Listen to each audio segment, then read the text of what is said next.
where they looked like they'd never been used. There wasn't one scrap of tape on the floor, no dirt, no muddy cleats, just nothing. And Ryan wrote, one of these teams lost tonight, and you wouldn't tell from their locker room. So hats off to the football teams from Blue Earth and Medford.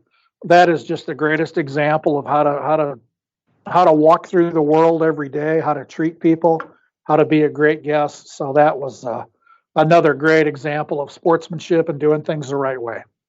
It does not remind me of the football players at my high school when I was growing up. I was a football player in high school. It doesn't remind me of me one bit. Hey, I'm sorry to say, and this was in the 70s for me. And I don't know that we even thought that way. No, I don't know that I never would have thought that way.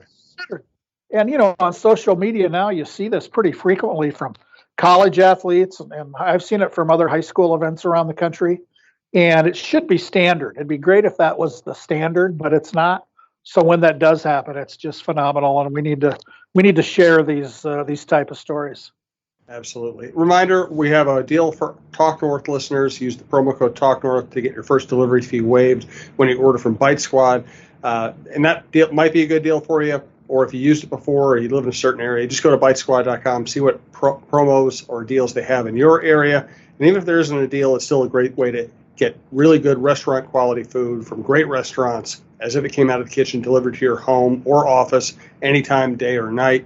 Bitesquad.com. Use the Bitesquad app. That's the best way. And again, the promo code is Talk North, but even after you use that one, you can only use it once. You'll have other reasons to use Bitesquad. Where do you want to go next, John? Let's talk about state tournaments this week, gym football and volleyball. We are down to the final 56 teams who are still playing football. And baby, it's cold outside. I've seen some pictures of outdoor football practices this week, and as we're talking here on Wednesday, there's snow on the ground, from the kind of the midsection of the Twin Cities south. So we've got one more round of outdoor football this week. We'll have 2 games Thursday, 11 on Friday, 15 on Saturday. And the good news for the winning teams is they're still playing football, and they're done playing outdoor football, because the winners this week will advance to the semifinals at US Bank Stadium. That's next Thursday, Friday, Saturday, which will be followed up by the Prep Bowl 2 weeks later. We've got an extra week off between the semifinals and the Prep Bowl because Thanksgiving is so late this year. I saw a pretty good game last week, at least interesting game. I was at St. Thomas Academy. They played Apple Valley in the Class 5A playoffs. Two interesting things that had nothing to do with the action on the field. St. Thomas Academy won that game pretty handily. They're good. They're good at football. Our friend Dan O'Brien is the coach there, Casey O'Brien's dad. Casey, of course, the inspirational holder for kicks for the Gophers. But I saw a great national anthem. Kason Willman is a senior fullback at St. Thomas Academy. He sang the anthem inside the press box. He just picked up the microphone. He's in uniform, sang it, knocked that out of the park, turned around, grabbed his helmet, and went back down to play football. That was pretty cool. The other thing, I've never seen this before. I've heard people joke about this, that schools that may be suspected of having players who maybe didn't spend their whole lives in that school district playing for a team. As the PA announcer at St. Thomas Academy, I don't know his name, did a great job. One of the best I've ever seen. As he's announcing the St. Thomas Academy starting lineup, he's announcing their hometowns of the kids. From Maple Grove, from St. Paul, from Inver Grove Heights, from Mendota Heights, starting at right tackle. I mean, I've never seen it before. I guess there's no reason not to. It's just something I've never seen. Do you have a thought about that, Jim? No, you caught me by surprise here. That's how I was when I realized he had started doing the cadets lineup, and it took me a while. He's listing every player's hometown. How about that? I guess there's nothing wrong with that. No, there's not. But it's just, I thought I'd seen everything. I've been doing this a long time. I thought I had seen everything. I haven't, I guess. So anyway, that's my story from inside the beautiful, roomy, warm press box at St. Thomas Academy. It was chilly Friday night. I'm no dummy. I found a nice, warm place to watch a game. I think the game that got people talking last week was in 6A. Rosemount goes over to Eden Prairie. Eden Prairie tries a field goal attempt as time runs out in the fourth quarter. Rosemount blocks it, so they go into overtime, tied 10-10. Eden Prairie gets the ball first. They score. They kick the extra point. Rosemount gets the ball. They score. They go for two on the road to win, and they do it. Rosemount beats Eden Prairie 18-17 in overtime. It's pretty rare you get to the final eight in the 6A football playoffs, and Eden Prairie is not one of the eight. So we'll see what happens with that. So there's your football recap. And then volleyball is this week, state tournament at the XL Center, Thursday, Friday, Saturday. If you want to see the new John's Journal Toyota Camry, it'll be parked on the sidewalk right outside the main lobby all 3 days. You know, I'm kind of upset I have to walk 20 feet to get in the building, but I guess I can't. They won't allow me to park in the building. Not yet. So we'll have 3 state championship matches on Saturday. Your top seeded teams in each class are Egan in 3A, Stewartville in 2A, and Minneota in 1A. It's one of my favorite tournaments. It's a blast. It's a big crowd in there. And if you want to know about the brackets, and you can buy tickets online, the XL has a new bag policy this year. Go to the MSHSL Facebook page or go to my Twitter account at MSHSL John. All those things are there. And I'm looking forward to seeing everybody at the volleyball tournament. Cool stuff. All right, let's buzz through quick hits and our Pep Bands of the week. Yep, some quick hits here. We had a fellow pass away, Don Dravis, one of the top high school wrestling coaches in Minnesota history. Died in the last few days. He was 82. He coached and taught at Staples and Staples Motley. His wrestling teams won 7 state championships, and he had wrestlers win 14 individual titles. He was the state and national wrestling coach of the year multiple times, inducted into the MSHSL Hall of Fame in 2003. I feel bad. I've been talking to people about Don. I did not know Don. I wish I had. I'm hearing great stories, just the great impact he had as a coach and a teacher.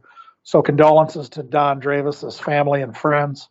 And speaking of the football playoffs, last year we started what we're calling a SAC Hunger campaign, high school league, partnering with Second Harvest Heartland.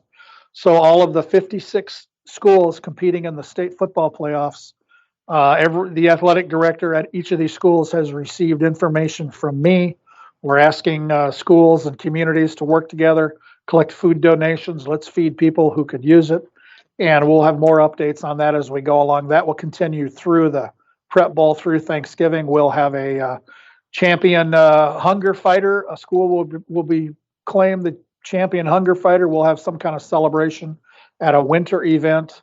And I saw this while I was watching football Friday night at St. Thomas Academy. I'm kind of monitoring Twitter, and I follow a lot of other state governing bodies. I was unaware of the nicknames of the teams from Carlsbad High School in New Mexico. So, okay, you're in Carlsbad, New Mexico. The teams, the boys' teams are the Cave Men, and the girls' teams are the Cave Girls. That I declared the best Twitter account of the night. The Carlsbad, New Mexico Cavemen and Cave Girls. Beautiful. Yeah, that's right. That's not quite up there with Arizona's Yuma High School, the Yuma Criminals, because there's a prison in Yuma. The high school kids are the criminals, and the logo is fantastic. It's like a cartoon of an old Dick Tracy villain. You know, that's the Criminals logo. I've told myself for 15 years I need to order some Yuma Criminals apparel because I just think that's awesome. I wonder if they get penalized more than other teams. Yeah, that's criminal. Mundane high school nicknames are fine, but boy, when you have a special one like the Criminals or the Cavemen or the Cave Girls, come on, how can you not like that? We still have Monty Python, but we'll work on that. There you go. The Monty Pythons. That's right. Any more quick hits, or do you want to go to Pep Bands of the week? let's go to Pep Bands of the week, and then I've got one other extra added thing that's new today here. This is for the upcoming state tournaments here in football and volleyball. So Ada Borup is going to play in the football playoffs. Minneota, they're at state in volleyball, like they are just about every year. Both of those schools have longtime band directors, Richard Tuttle from Ada Borup and John Voigt from Minneota. There's kind of a running competition here between those two. They are currently tied.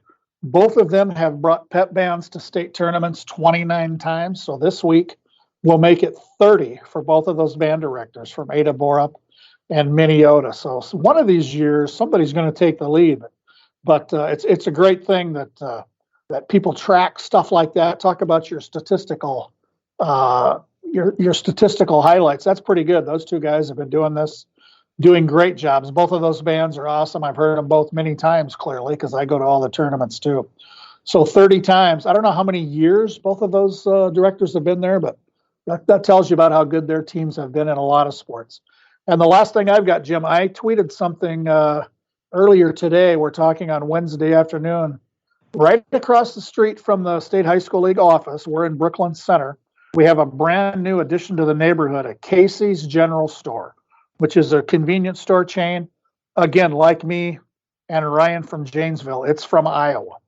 And I went, it just opened. So I went over there today and got my first tank full of gas in the Camry at the new Casey's. And you can see video on my Twitter account, MSHSL John, of exactly how close this new Casey's is to the high school league office. We're going to be able to walk across the street and get Casey's Pizza, which is famous in Iowa, soon to be famous in Minnesota. So that was one of the highlights of my day so far, getting a tank of gas at Casey's and knowing that all the good stuff is inside. Beautiful. Hey, thank you to our producer, Brandon Morton. Thanks to Pizza Barn Princeton and Bitesquad. Thanks to everyone who listens to this show or any of the shows across our ever-expanding network. John, thanks for all the good work. Any other last thoughts, or should we just move on to next week? Yeah, next week will be here quick, Jim. We're going to knock off volleyball this week, like I said, and then it's pretty much football through the end of the month here, through Thanksgiving weekend, and that's always a great time, the Friday and Saturday after Thanksgiving, to get inside the big stadium and decide state champs in football. Awesome. Great stuff. We'll talk to you next week about everything that happens this weekend and early next week. Again, thank you to our listeners at TalkNorth.com, and we will talk to you next week.